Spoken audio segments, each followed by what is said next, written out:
name is Deborah Murphy. And I'm Peter Murphy. We are members of the St. William Parish on St. Simon's Island, and we will be married 50 years this coming August. My name is Chandrakala. My name is Edgar. We attend St. Peter the Apostle, and we have been married 50 years. My name is Joe DiDiego. And my name is Therese DiDiego. Friends call me Terry. We are from Warner Robins, Georgia, and we attend Sacred Heart Parish. We've been married it'll be 50 years in August. My name is Christina Montone. And my name is Michael Montone. We'll be married 25 years this September, and we go to St. Anne's in Richmond Hill. I am Dennis Smithwick. And my name is Patricia Smithwick. We attend Corpus Christi Catholic Church over in Cooler, and we've been married 50 years. 50 years. We met through mutual friends actually at my parents' house. We were having a party there. We met in college here in Savannah. We actually met in a folk mass group in a church up in New York on Long Island. We actually went to film a Christmas show that we did at a local TV station.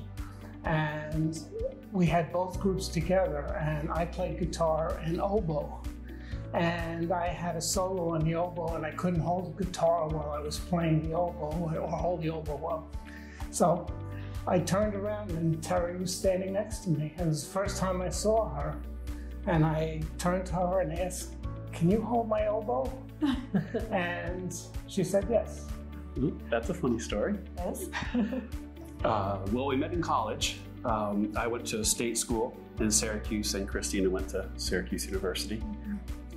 And it was 2 hours down the road from where we both lived, but we didn't meet till we got there. And we realized that we lived 2 miles apart growing up from each other and never met. After I went to college, I came home one summer, and our neighbor, who went to Christina's high school, but me and my brother went to a different high school, came over and was showing us pictures of the prom she had just went to the day before. And she's scrolling through all these pictures, and I just remember seeing this picture of a lovely girl and her date, and she was gorgeous, and she had a red dress on. And that image was burned in my brain. And 2 years later, here we are at Syracuse University, and we're talking, and it dawned on me, and I had to ask her a question. I was like, "Are you this person?" And the rest is history. Well, Believe she's. our parents actually knew each other before we were born up in New York on Long Island, and they were both members of the KSC. I grew up watching him be an altar boy. He used to come stay at our house when they used to go up to Esopus, because they'd see priests ordained up there. They were very involved. I had a crush on him my entire childhood. At 9 years old, I made a bet with my older sister that when I grew up, I would marry Dennis Smithwick. And at 9 years old, when we were up at Esopus at one of the picnics, he gave me my first kiss. On our wedding day, I had to go to my sister, and she actually had to pay up the $5 because my brother-in-law said, "I believe she made a bet with you." In the interim, what had happened was we left New York when I was 12 years old. My dad was with Grumman, and he moved us down here to Savannah. So I thought that whole crush and everything was gone and over. And when I graduated, a year after I graduated high school, my mother got a phone call from Dennis, and he said, "Hey, could I come and visit? I'm at Fort Gordon at MP training, and I'm kind of homesick." My mom said, "Of course," because they're family friends, of course. And I said, "Mom, that's fine." She said, "Dennis is coming to visit." And I went, "Well, that's fine, Mom, but you know I'm dating Mark, a Navy guy, and don't get your hopes up here." I even brought him down to the beach to introduce him to my boyfriend's parents. And when he came back next week, we were at my niece's baptism, and he proposed. And I said, "You're nuts." And I actually did not answer him until about a month Chris later. said it was a month. He just finished at Fort Gordon and was going to be stationed in Germany. So before he left for Germany, he came to spend time with us. And he was at the house, and I called from work my mother answered the phone and I said, is Dennis there? And she goes, yeah. And she hollers for him. And I went, try calling him son. And she goes, ah. And I went, don't you say anything. And he gets on the phone. He says, hey, babe. And I said, yes. He goes, what? I said, yes. And the rest is history. For me, it was love at first sight. He had a wonderful demeanor and gentlemanliness about him, and I was just very attracted to him. I was instantly attracted to her and felt very comfortable in her presence. And I guess it probably was for 6 years that we'd known each other before we got married. We started strong and stayed strong through the next 56 or so years. I almost fell over when I saw her. I think God just kept me pushing towards him. When I saw her, I knew, and I rushed home, and I made the rest of my family watch the video. It was a Christmas special. It was a Christmas special. We were doing Christmas songs, and actually, our song was Green Sleeves, because that's what I played on the oboe that night. And just time put us together. I mean, we knew really early on. We knew really early on. I don't know. I remember seeing her one day, so we're still at Syracuse, and her family came up to visit her. And I remember watching her play with the girls. And yes, they were cousins, but really it was because of the age difference. It just looked so motherly, and I was so attracted to that side. It was my good looks, my humor. What was it that got you? Come on. You know, we just enjoyed learning the things that were important to the other person, right? So if I had an interest in photography, he wanted to learn about photography. He was always out in nature taking hikes. I wanted to go on hikes and learn about, you know, what bird that was. But he was a little afraid to ask me to dinner too often. You know, we're just in the dorm, right? We're all going to the same place for dinner. But he would, instead of asking me to join him every night, he'd ask some of the other guys to find out when I was going to dinner. A three-man rotation. So we just spent a lot of time together. We were going to Mass together too, which was, you know, there was a, you know, a small group of Catholics that were going to Mass every week, and we were among them. I want to know that. Well, I guess I just knew. I mean, like she said, it was 2 weeks we were together, and I knew what she was. And thankfully she said yes. I've often asked him that. How did you know? It was the best move I ever made. I definitely married up. There's no question about it. God knows where I'd be if it wasn't for her. We have very close families, and that helped out tremendously. We lived closer to his family in the beginning of our marriage. For 3 years, we actually moved to Okinawa, Japan, because my husband was a Navy physician. That time alone without family, and we had 2 children, and we had 2 more children on Okinawa, and that just bonded us. We were married 7 years, I think, when we moved there. So we were still pretty newly married and went through a lot. Went through 2 more children, and just that was a wonderful experience for us as a family. I think it was just knowing that she was the love of my life, and of course children and grandchildren, and we just grew together, and it just never separated. It's everything. We grew up together. We actually grew up together. We didn't start with separate lives and then try to make things fit. Like I said, we were young when we met, and I was 18 and Joe was 21. And we had great support from our families, both sides. They married forever also, and you know, their example was good for us. We've moved all over. We've moved a lot for work, and so we've been away from our family. I think my mom had lamented, every time we move, we get a little further away from where we grew up in New York. But I think moving and getting further away from our family actually helped us figure out who we are and rely on ourselves. When we were having children, any trials, illnesses or surgery. I mean, you had to be everything for each other and for your own family. So I think we got very strong as a family because we just needed to. Back in the day, we didn't have text, didn't have FaceTime.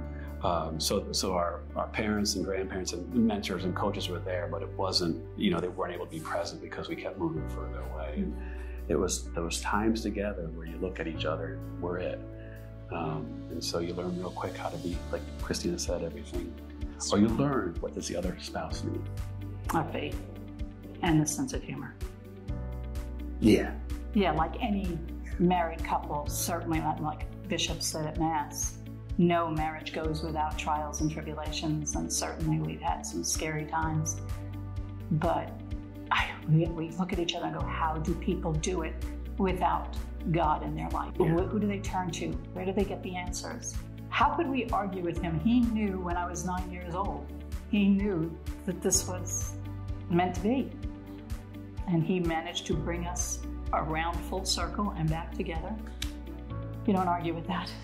And any time throughout our lives when we've stopped and said, okay, let's let it go and give it to God, we got all the right answers every time.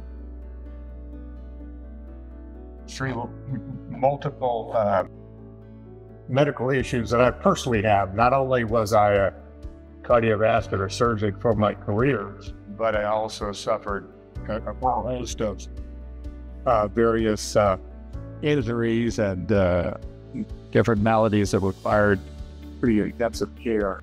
She was a loving and caring and very attentive caretaker for me during those times. It brought me back to health. He always makes me feel loved. He is so caring and so thoughtful. And anytime I ask him to do anything, change a light bulb, take out the trash, anything, he instantly responds to what I want. And it's not that I am insisting he do it right then, but he just does it. He's just very thoughtful with gifts and remembering special dates. And he's a fabulous father. Every day is a new experience. Just little things that make up life, It's the way she looks at me. I know. One easy thing is he does all the cooking, all of it, and shopping for it because he likes what he likes. So he takes wonderful care of me, physically and in my heart. And she does everything else besides cooking. I do the cooking, but she takes care of the house, she takes care of me. And it's just a blessing to be with her. The power of a hug. There was the wedding kiss, but then there was a wedding hug. Right. It was almost like it wasn't official till the hug after the kiss, That was when it was so real. In fact, I remember Marlene was telling us that after the wedding. She said that the hug you gave each other. And there's just something about that. So I know when it's a bad day, sometimes all you need is that hug or a special note. Or a spoonful of peanut butter. Oh, yeah. Or the tea. Yeah. It comes out and there's a spoon in the sink, and he's like, "You had a bad day, didn't you?" He makes me laugh.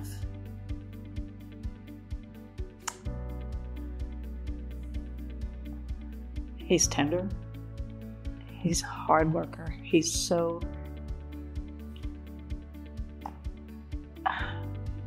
ethical.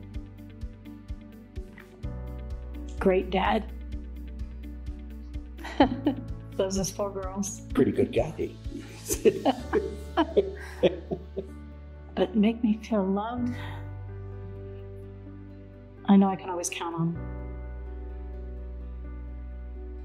He's always there. He's just always there. Never let me down. Good times and bad. Never let me down. Good times and bad. And I guess for me, the way she loves me, she's always taken care of me. She does so much more for me than I do for her. I know that. She's a good, kind person. When we first met each other, I was a student in college at Yale University, and they had a relatively strong Catholic program at St. Thomas in Fort Chapel. And Debbie was not a Catholic at that time. For whatever reason, I was every Sunday attendee of Mass, pretty much regardless of where I was. And she started to come with me.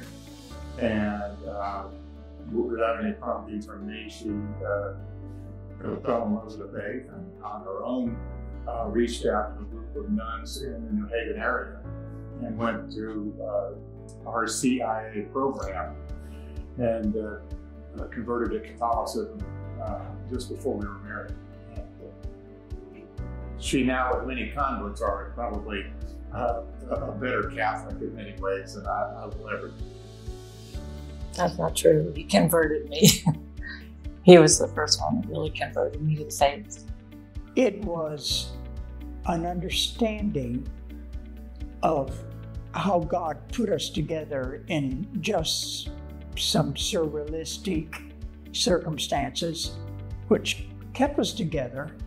And we both know that it was just God, because normally it would not have happened. Well, he brought me all the way from India to meet him. So I think I was destined. And then just everything just fell together so well. I was so scared to meet his family, and his father just loved me. And it was just wonderful. And my parents loved him. We did both go to church before we got married. And for a while, we kind of strayed away from the church. And then Terry started going back. When we moved down here, I decided it was time for me to go back too. And our pastor at our church was very instrumental in getting me to come back. And I just thank God for him. And we're really good friends now. Father Fred from Warner Robins from Sacred Heart. He's retired now, but he still lives in our community, and we still invite him to dinner, and he's just like part of the family. My faith journey was a little bit different. We did stray a little bit in the beginning, but I continued to have a pretty strong faith and prayed adamantly to have the strength to just go to church again. And I got that strength, and it has stayed with me all this time. We raised our children to know and love God, and it's something we do every week together, daily, really. And we're very involved in the church. I'm in the Knights of Columbus. I'm actually the Grand Knight of our council at Sacred Heart Church. When we met and we're dating, and then we come back home to visit our family, we're both Catholic, and you go to Mass, and his grandmother was very happy because I knew when to sit and stand and kneel in Mass. So it was had a leg up, I guess, because I was already Catholic. The first question they ask is she Italian? And then after that, is she Catholic? And that was important. Because I grew up knowing I needed to marry a Catholic girl. And so there was that searching, that longing, and then there she was. Mm-hmm. I think NFP. Yeah, the teaching of the church on NFP has been a huge blessing in our marriage. And, it's sort of sadly, we hadn't heard of NFP growing up. So we didn't know anything about it. We didn't hear about it in Catholic school or in church. And we learned about it actually just through a vegetarian magazine. And I thought, what is this? Natural birth control. what is this? And I went to my doctor and she said, oh, I don't know, but why don't you go over to the Catholic hospital and ask them? And I was like, what do the Catholics have to do with this? I'm Catholic. Well, how do I not know this? But that teaching of the church is so beautiful and such a blessing in our marriage, that I see how God worked in that way, in us, and it kind of maybe came in through a back door, but I think it's such a beautiful teaching, and it's such a blessing in our marriage. Yeah, to me, it was definitely marriage shaped my faith. You've said that many times. Yeah.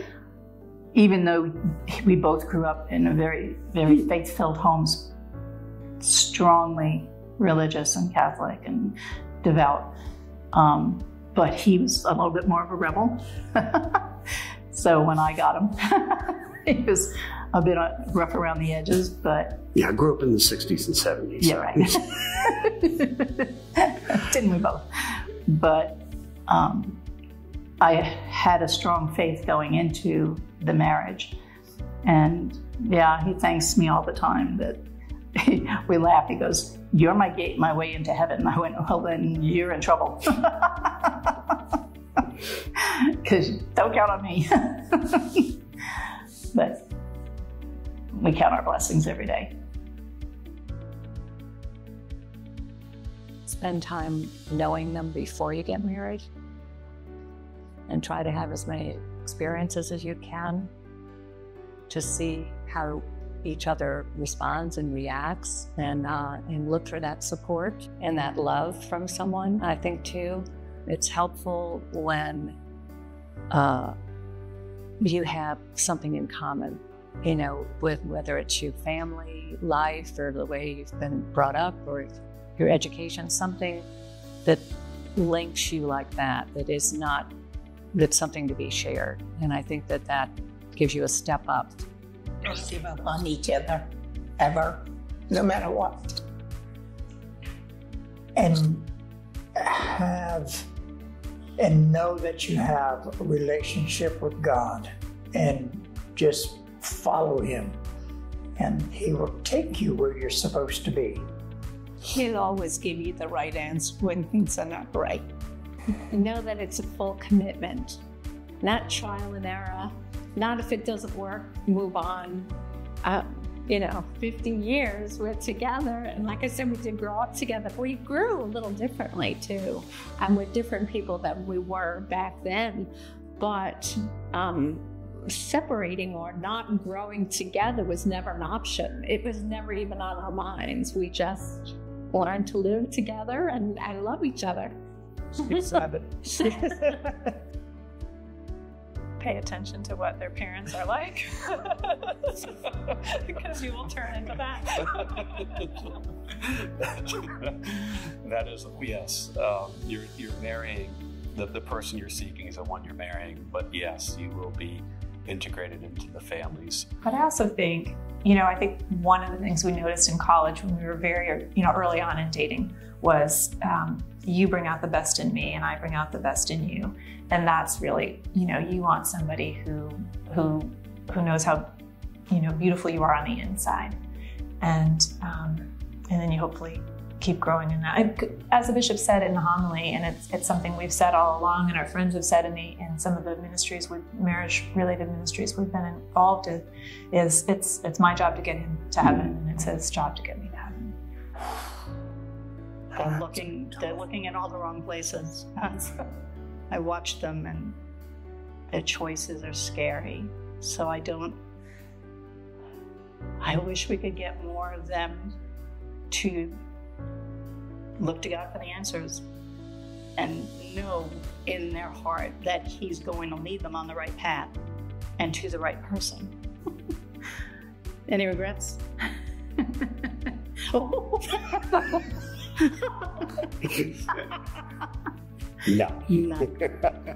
None.